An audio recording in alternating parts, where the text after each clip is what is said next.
ครับสวัสดีท่านผู้มีเกียรติทุกท่านมื้อนี้ผมมีโอกาสได้ผ่านมาวัดแห่งหนึ่งครับก็เลยจะเข้าไปตามหาผู้ที่เป็นพุทธแท้ครับเขาจะเข้าใจบ่ว่าวัดหมายถึงอิหยังบวชหมายถึงอิหยังพระพุทธเจ้าตรัสรู้อิหยังธรรมะหมายถึงอิหยังคนแถวนี้เขาจะเข้าใจบ่ครับผมจะลองเข้าไปค้นหาความจริงค้นหาที่เป็นพุทธแท้มันจะมีบ่ครับพระหมายถึงอิหยังเขาจะตอบได้บ่ครับบ่ขอประกาศว่าสถานที่แห่งนี้อยู่ไสเดี๋ยวมันจะเป็นเรื่องที่บ่เป็นส่วนตัวเขาเจ้านะครับสถานที่แห่งนี้ก็เป็นสถานที่กว้างขวางพอสมควรครับ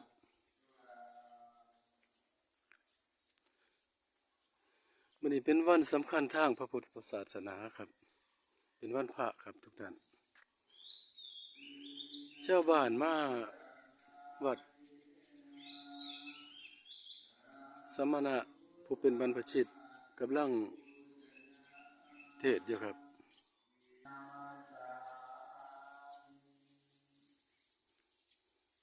ประเพณีที่สืบทอดต่อกันมา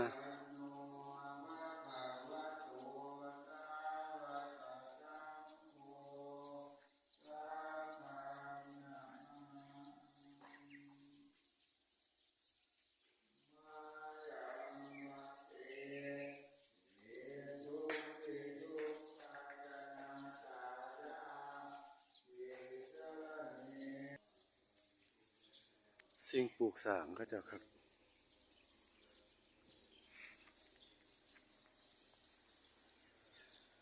พระพุทธเจ้าบ่ให้สร้างครับ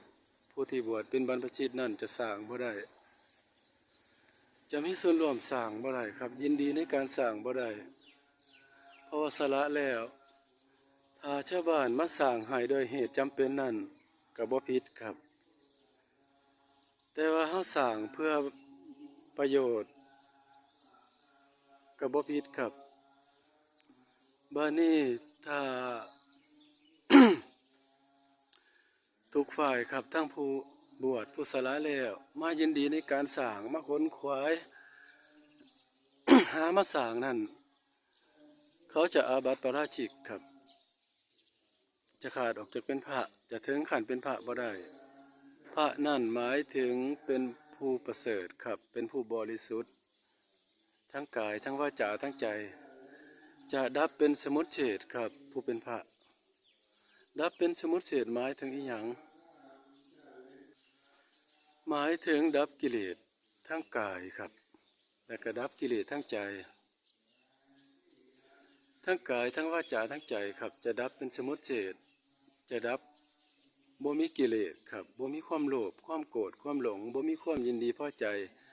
บ่ยินดีในการสร้างอันนั้นคือหนทางของพุทธะครับอันนี้บ่ได้มาใส่ร้ายครับเพียงแต่ว่ามาประกาศความจริงให้ทุกท่านได้ยินได้ฟังแล้วก็ให้เบิ่งเอาครับส่วนตัวผมบ่ได้สนับสนุนความเห็นผิดครับบ่ได้สนับสนุนสิ่งที่บ่เกิดประโยชน์ครับทุกท่านมันบ่เกิดประโยชน์ครับคนตกทุกข์ได้ยากทั่วบ้านทั่วเมืองเฮาผู้จำเป็นครับผู้หิวโหยกันการทำบุญบ่แม่นว่า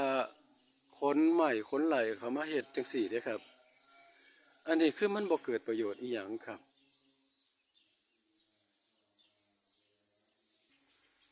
พระพุทธเจ้าเพิ่นบ่ให้ประกาศครับถ้าผู้ใดบวชเข้าไป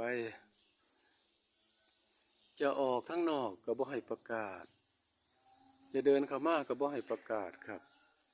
บ่ให้มีเยื่อมีใยบ่ให้มีเพื่อนติดข้องกันนะครับสั่นเฮาจะดับความยินดีพอใจบ่ได้ครับเฮาจะดับจากอัตตาตัวตนบ่ได้จะยึดมั่นถือมั่นจะถึงนิพพานบ่ได้ครับจะเป็นผู้บริสุทธิ์บ่ได้จะออกบิณฑบาตก็คือออกเลยครับชาวบ้านเขาเห็นเข เขาเกิดความเมตตาเขาเกิดความสงสารเขาเกิดความศรัทธาเขาก็จะเกิดที่จิตของเขาเองเขาก็จะนำสิ่งที่เขามีอยู่นั่นแหละครับมาอนุเคราะห์เกื้อกูลบุญก็เกิดถึงตัวชาวบ้านผู้นั้นครับอันนั้นคือแนวทางบ่ให้ประกาศครับบ้านนี้ที่แขนอยู่นี่ครับคือสิ่งที่เอามาตีมาให้มันดังครับให้สัญญาณบ่ได้ครับบางทีพี่น้องชาวพุทธที่แท้จริงนั่นจะบ่มีแบบนี้นะครับเด้ออันนี้มันเป็นความหลงของเขาเองครับเดี๋ยวผมจะสนทนากับชาวบ้านลองเบิ่งเขาจะเข้าใจอีหยังบ่สิ่งปลูกสร้างอลังการปานนี้เต็มไปด้วยสิ่งปลูกสร้างเดินวัดกว้างๆครับเขาจะเข้าใจพระธรรมบ่เขาจะเป็นคนมีบุญบ่บุญคือดับความรักความโลภความโกรธความหลงได้ครับเขาจะมีความหลงบ่เขาจะเห็นพระธรรมบ่เขาจะเป็นภูมิปัญญาบ่ครับจะลองสนทนากันลองเบิ่ง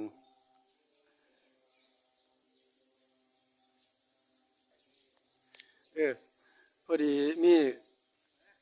มีฆราวาสผู้หนึ่งครับ พอดีมีฆราวาสผู้หนึ่งสวัสดีครับมาเล่นน้ำมา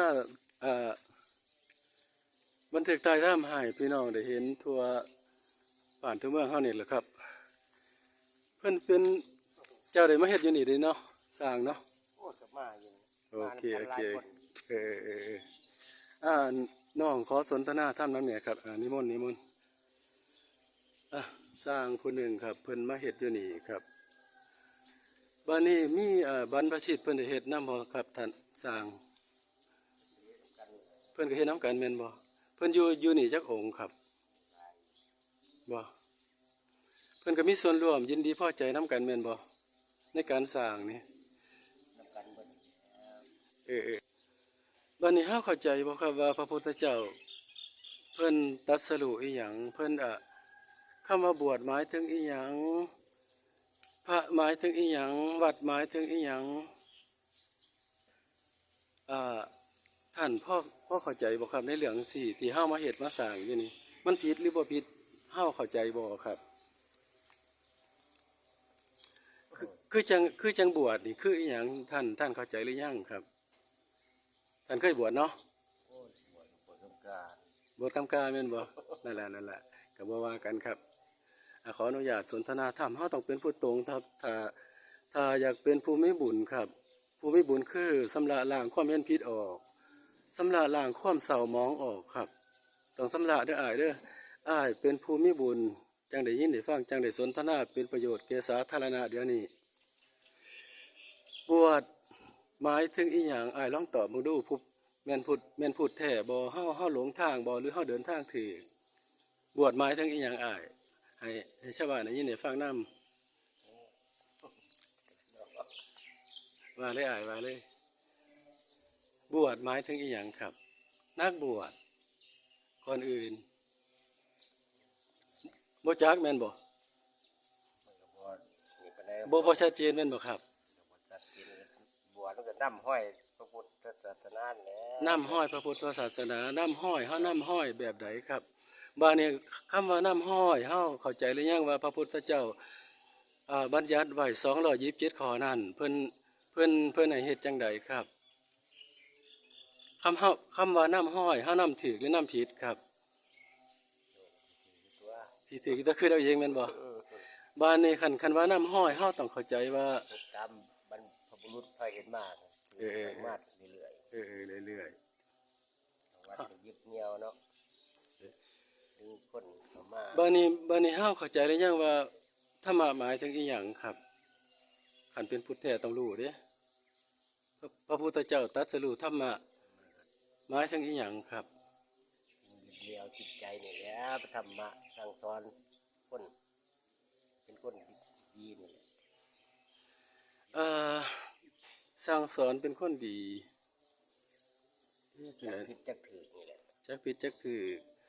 คันจักถูกเฮาก็ต้องตอบได้อ้ายธรรมะหมายถึงอีหยังพระพุทธเจ้าตรัสรู้อีหยัง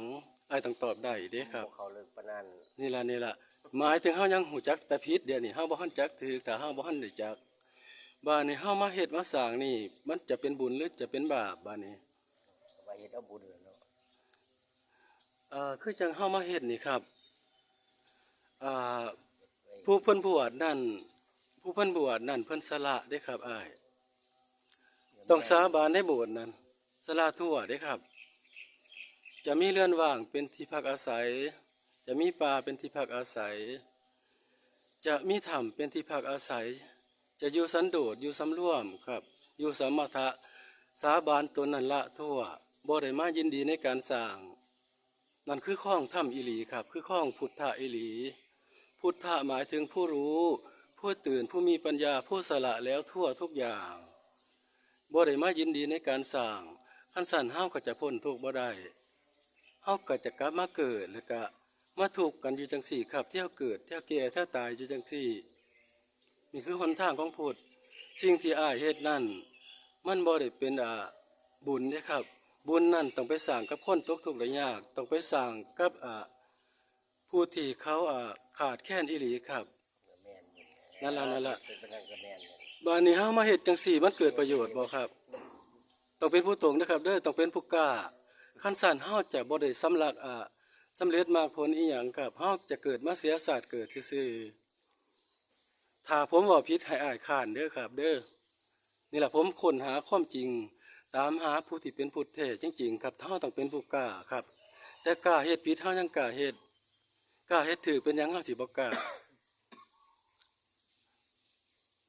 ไอ้บ่มีแนวเว้านำผมคือผมบ่ได้หายเด้อครับ อันนี้เฮาประกาศสู่กันฟังเนาะ บ่จักแนวเว้าผมบ่ เออ แนวบ่นี่บ่ได้นะ เนาะเฮาบ่อันปานใดเนาะขออภัยได้ออ้ายเด้อ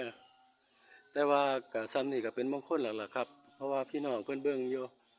เพิ่นเบิ่งเพิ่นชมอยู่ครับเพิ่นสิได้เห็นจริงบ่จริงของจริงของบ่จริงท้องมันก็ย่อมมีท้องปลอมท้องมันก็ย่อมมีท้องแท้ไผก็อยากเจอแต่ของแท้ครับ คือจังเฮามาเนี่ยเฮาก็อยากมาเนี่ยเอาบุญแม่นบ่ที่มาใส่บาตรกันเต็มวัดอยู่เดี๋ยวนี้นั่นล่ะความจริงนั่นผมเคยมาเล่นน้ำเพิ่นแล้วล่ะผู้เป็นบรรพชิตอยู่นี่เนื่องก็บ่อยากกล่าวชื่อเพิ่นเนาะชื่อเพิ่นก็บ่ได้เข้าใจอีหยังคือกันครับเพราะว่าบวชก็มาก็บวชเข้ามาซื่อๆตามประเพณีนั่นมันเป็นประเพณีของพราหมณ์ครับถ้าเป็นไสยศาสตร์ ประเพณีของธรรมศาสนาพุทธนั่นจะบ่มีอีหยังทั้งสิ้นครับบ่มีพิธีกรรมบ่มีแห่นาคบ่มีบวชนาคบ่มีจัดงานอีหยังทั้งสิ้นครับบวชก็คือสมควรบวชก็จังบวชครับผู้ที่บริสุทธิ์จะรักษาพรหมจารีให้ได้ก็จังมาบวชครับคลิปนี้มันจะยาวเกินไปท่านผู้มีเกียรติทุกท่านผมขอตัดคลิปออกซ้ำนี้จังติดตามกันใหม่ครับ